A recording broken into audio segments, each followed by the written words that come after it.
Basta ang niluluto mo dyan. Okay lang. Ano ba niluluto mo dyan? Adobong manok. Pwede ba masilip yan? Kita. Ito. Okay, ganda na. Kunan mo sila ron para... Mamaya na, tutulog pa yung mga anak mo eh.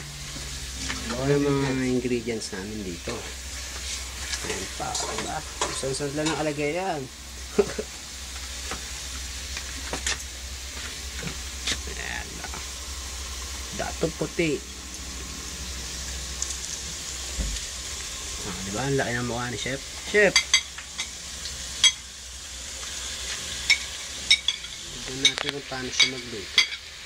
Para makawa tayo ng diskarte.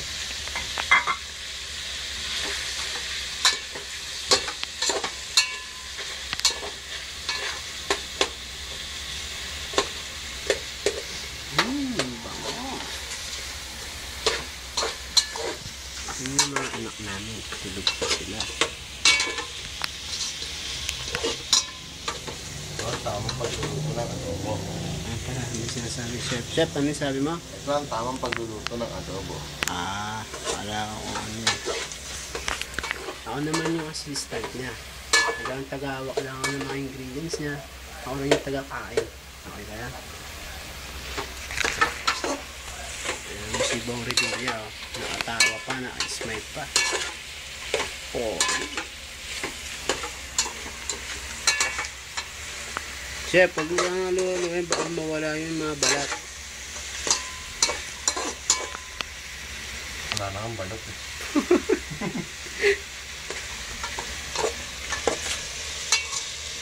Wala na. Ba? Takaan mo yung konting toyo. Takpan mo. Okay, diba? Naririnig diba? Kuya. Yung ingredients namin. Yun ang bahay namin. Oh, Mr. Marcel. Sa mukha. Kala nyo maga na. Ilaw lang yan. Isilip tayo sa labas. Madilim pa. Oh, diba? Gabi pa.